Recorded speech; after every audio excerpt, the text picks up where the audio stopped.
Hello friends, मेरा नाम है शशांक सिंह और आप देख रहे हैं मेरा यूट्यूब चैनल। आज का जो टॉपिक है जिसके बारे में हम बात करेंगे वो है हमारा low level of economic development under the colonial rule. Last video से हम लोगों ने इस चैप्टर की शुरुआत करी थी, ठीक है। तो हम लोग क्या पढ़ रहे हैं, अब इंडियन इकोनॉमी को पढ़ रहे हैं और अभी इंडिपेंडेंस से पहले के टाइम पीरियड को समझने की कोशिश कर रहे हैं कि इंडियन इकोनॉमी किन बेसिस पे थी, क्या था उस दौरान जमाने में। तो टॉपिक का नाम क्या है कि low level of economic development under colonial rule. यानी कि जब ब्रिटिशर्स का टाइम पीरियड आया, यानी कि जब ब्रिटिशर्स की एंट्री होती है इंडिया में, तो उसके बाद जो है इनकम लेवल, ग्रोथ लेवल जो है वो इंडिया का कंसिस्टेंटली गिरता हुआ दिखाता। तो इसका मतलब है कि उससे पहले इकोनॉमिक कंडीशंस कैसी थी। तो यहाँ पे एक छोटा सा बेसिक हम यहाँ पे एक ट्रक समझेंगे कि इंडियन इकोनॉमी ब्रिटिशर्स के आने से पहले कैसी थी। ये थोड़ा सा हम यहाँ पे समझते हैं। तो देखो, ब्रिटिशर्स जब आए थे करीब 15 से 16 सेंचुरी के बीच, 15 से 16 सेंचुरी के बीच में आए थे, ठीक है। ये अप्रोक्सीमेट डेट से आगे पीछे हो सकती है, ठीक है ना। हिस्ट्री में डेट्स हमेशा फिक्स नहीं रहती हैं। तो उस दौरान जब ब्रिटिशर्स का आना हुआ तो उससे पहले इंडिया की देखो इकोनॉमिक कंडीशन क्या थी। India had an independent economy before the advent of British rule. यानी कि जो इंडियन इकोनॉमी थी ना वो एक इंडिपेंडेंट इकोनॉमी थी, किसी पे डिपेंडेंट थे ही नहीं हम। हमारे इंडिया के इतने ज्यादा रिसोर्सेज अवेलेबल थे। देखो इकोनॉमी जो है हमारे देश की वो 3 सेक्टर्स में बटी हुई है। आप लोगों ने पढ़ा होगा कि जैसे पहला आता है हमारा प्राइमरी सेक्टर यानी कि एग्रीकल्चर सेक्टर, दूसरा होता है सेकेंडरी सेक्टर यानी कि मैन्युफैक्चरिंग सेक्टर, और तीसरा होता है हमारा टर्शरी सेक्टर यानी कि सर्विस सेक्टर, ठीक है ना। तो हम लोग मैन्युफैक्चरिंग और एग्रीकल्चर सर्विस तो आज के जमाने में आ गया है, ठीक है ना। टीचिंग हो गया, डॉक्टरी हो गया, लॉ हो गया, आईटी इंडस्ट्रीज हो गई, रिटेलर्स हो गए, ठीक है ना। तो सर्विस बढ़ गया अब के जमाने में। पहले जमाने में एग्रीकल्चर जो है वो प्राइमरी एक मेन सोर्स ऑफ इनकम हुआ करता था। हर इंसान एग्रीकल्चर पे ही काम कर रहा था, ठीक है। और दूसरा हमारा हो गया आपका मैन्युफैक्चरिंग सेक्टर, ठीक है ना। तो इतने हम लोग सेल्फ सफिशिएंट थे। इंडियन इकोनॉमी जो थी वो एक सेल्फ सफिशिएंट इकोनॉमी थी, इतनी ज्यादा बेहतर इकोनॉमी थी कि हम लोग एग्रीकल्चर और मैन्युफैक्चरिंग से ही अपने देश की इकोनॉमी को बहुत ही ज्यादा स्ट्रांग बनाया हुआ था। ये सोचो ब्रिटिश टाइम पीरियड से पहले की बात कर रहा हूं मैं, ठीक है। तो एग्रीकल्चर की बात करूं, main source of livelihood for most people. भाई अगर हम लोग इंडस वैली सिविलाइजेशन के टाइम पीरियड से समझें इसको, जब हम जानने की कोशिश करें 5000 साल पुराना इतिहास, तो तब से एग्रीकल्चर चलता चला आ रहा है। एग्रीकल्चर, हंटर और गैदरर हुआ करता था इंसान, तो एग्रीकल्चर की शुरुआत हुई, एग्रीकल्चर बना, फिर उसके बाद एग्रीकल्चर कैसे कंसिस्टेंटली इंसान का एक बेसिक सोर्स ऑफ इनकम भी बना और उसकी रिक्वायरमेंट भी बना। अब इंसान का क्या है, बेसिक जो रिक्वायरमेंट है वो तो खाना ही होता है, वो एग्रीकल्चर से ही फुलफिल होगा। तो इंसान ने कमाना शुरू करा, एग्रीकल्चर करा, इकोनॉमी आगे बढ़ी, एग्रीकल्चर से फिर लोगों ने मार्केट में बेचना शुरू करा, उसको कमर्शलाइज करा, ठीक है ना। और प्रोडक्टिविटी की तो कमी नहीं थी हमारे देश में। हमारे देश में सबसे ज्यादा रिसोर्सेज एग्रीकल्चर सबसे ज्यादा माना जाता है, क्योंकि हम लोग कहाँ आते हैं, ट्रॉपिक ऑफ कैंसर से नीचे की तरफ आता है सब कॉन्टिनेंट। तो हमारा पूरा का पूरा एग्रीकल्चर बेस्ड इकोनॉमी है, ठीक है। फिर क्या होता है उसके अलावा, मैन्युफैक्चरिंग की बात करूं तो handicrafts, cotton, silks, textile, metal works और प्रीशियस स्टोन। तो अगर आप लोगों ने एंशिएंट हिस्ट्री पढ़ी है अभी तक, तो एंशिएंट हिस्ट्री में आप लोगों ने क्या पढ़ा था, हड़प्पन सिविलाइजेशन हो गया, या फिर चालकोलिथिक एज हो गया, या फिर मेटल एज हो गया। तो आप लोगों ने क्या पढ़ा था कि पहले मेटल की चीजें बना करती थी, फिर उसके बाद चालकोलिथिक, तांबा आया, ब्रॉन्ज आया, फिर मेटल आया, लोहा आया। लोहा आया तो जंगल कटने शुरू हुए, तो फिर सिविलाइजेशन बढ़ता चला गया, ठीक है ना। तो हम लोग सोचो कितने मंदे जमाने से गोल्ड, ज्वेलरी, ऐसी चीजों की मैन्युफैक्चरिंग किया करते थे। और इवन टेक्सटाइल, यानी कि वो सॉरी टेक्सटाइल कह रहा हूं मैं, ये हैंडीक्राफ्ट्स में हम लोग इतने ज्यादा सेल्फ सफिशिएंट थे। तो घर घर में हैंडीक्राफ्ट की चीजें बनाई जाती थी, क्रिएटिव थे।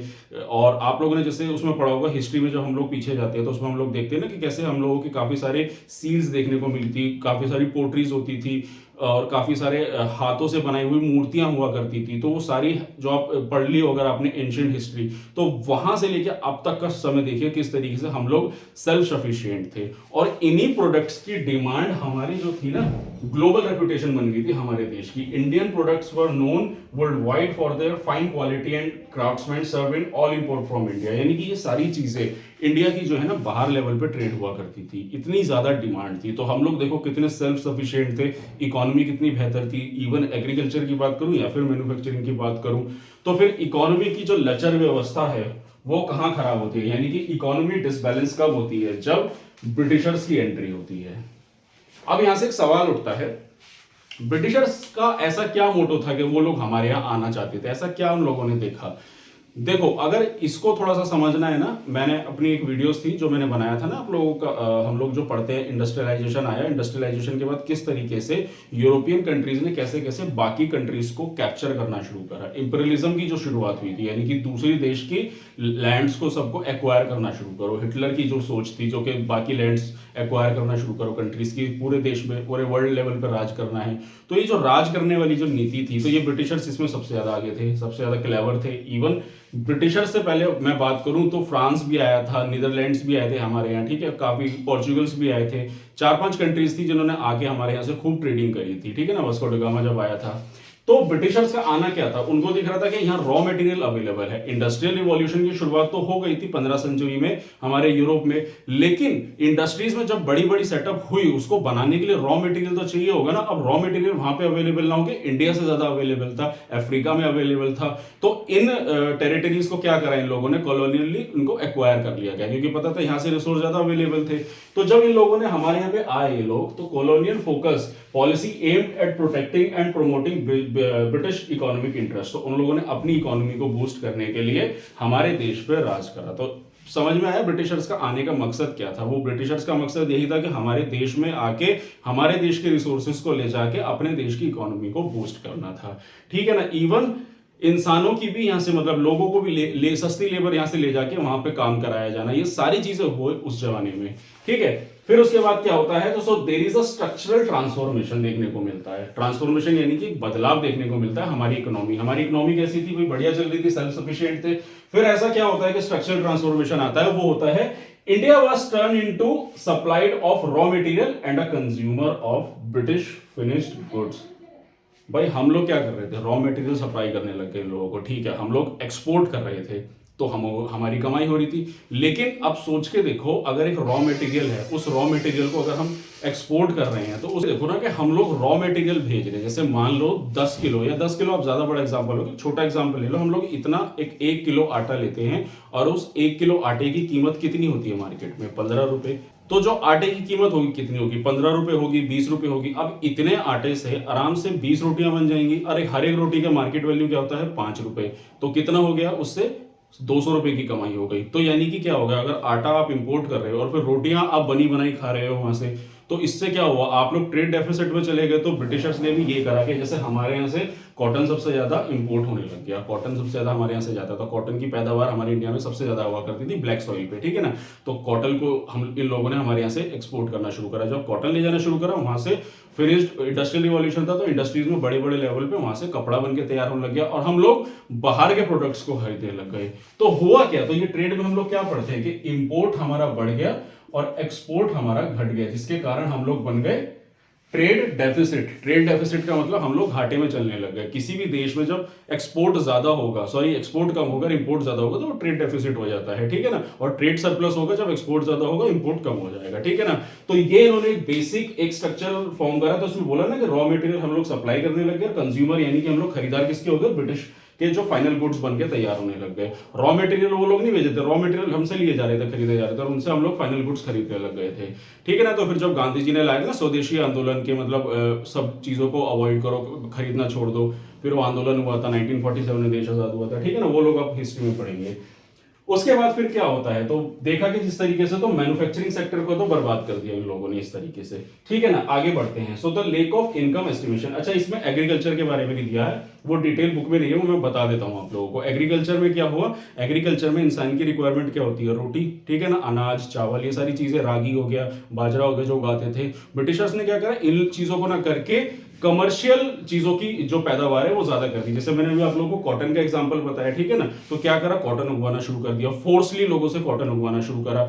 नील की सबसे ज्यादा यहाँ पे, नील आप लोगों ने सुना होगा, सफेद कपड़ा जब धुलता है तो नील में धोया जाता है, तो उस नील की इंटरनेशनल मार्केट में बहुत ज्यादा डिमांड थी, तो नील की फार्मिंग करानी शुरू करा दी, यानी कि कमर्शियली उसको पूरा कमर्शियल कर दिया, यानी कॉटन, नील, ऐसी चीजों की जिसकी रिक्वायरमेंट उन लोगों को ज्यादा थी, उसी की प्रोडक्शन करवाने लग गए एग्रीकल्चर में। और हमारे यहाँ फिर इसके वजह से क्या देखने को मिला, भूखमरी देखने को मिली। जब अनाज पैदा नहीं होगा तो लोगों की बेसिक रिक्वायरमेंट यानी रोटी नहीं मिलेगी, तो क्या होगा, तो हमारे देश में फिर भूखमरी भी स्टार्ट होती है। तो एग्रीकल्चर और मैन्युफैक्चरिंग दोनों उन लोगों ने डिस्ट्रॉय कर दिया हमारा, ठीक है। उसके बाद आता है लेक ऑफ इनकम एस्टिमेशन। अब क्या होता है, देखो किसी भी देश की इकोनॉमी होती है, आज की डेट में हम लोग पढ़ते हैं ना जीडीपी होता है, जीडीपी को 5 ट्रिलियन बना देंगे, मोदी गवर्नमेंट के तरफ से कई बार क्लेम किया जाता है।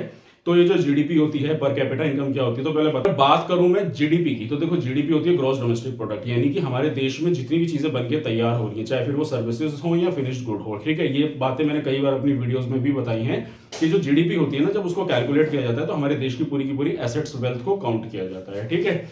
तो वो होती है जीडीपी। तो ना तो उन लोगों ने जीडीपी और ना ही per capita income. Per capita income होती है यानी कि देश की जो टोटल इनकम है। जैसे कि एग्जांपल के तौर पे ले लो, ये एक देश है, यहाँ पे 5 लोग रहते हैं, एक हाइपोथेटिकल एग्जांपल बता रहा हूँ, और यहाँ की पूरी टोटल इनकम है 1000 रुपए इस कंट्री की। तो पर कैपिटा इनकम होगी 1000 डिवाइडेड बाय 5 लोग, यानी कि 200 रुपए प्रति 200 रुपए जो है वो पर कैपिटा हो गई इस देश की इनकम, ठीक है ना। तो ये होती है पर कैपिटा इनकम। तो ये ऐसी चीजों को इन लोगों ने, ब्रिटिशर्स ने ध्यान ही नहीं दिया, अवॉइड करा, हमारी इकोनॉमी पे ध्यान ही नहीं दिया, बस अपने इकोनॉमिक बेनिफिट के लिए लोग काम करते रहे। जिसके चलते हुए फिर क्या होता है, VK राव, ये कुछ इकोनॉमिस्ट थे, इवन दादाभाई नौरोजी और भी काफी सारे लोग थे, जिन लोगों ने फिर एक एस्टिमेट लगाना शुरू करा कि हमारे देश की इकोनॉमी बद से बदतर होती जा रही है। और उनका एक एनालिसिस निकल कर आया जिसमें देखा कि इकोनॉमिक ग्रोथ थी ना जो हमारे देश की, जो रियल आउटपुट ग्रोथ यानी कि जीडीपी थी, वो 2% से भी कम थी सालाना। 2% से भी कम, आज की डेट में बात करें तो लेवल ही अलग हो गया, 2% से भी कम थी पहली 20th सेंचुरी के पहले टाइम पीरियड में।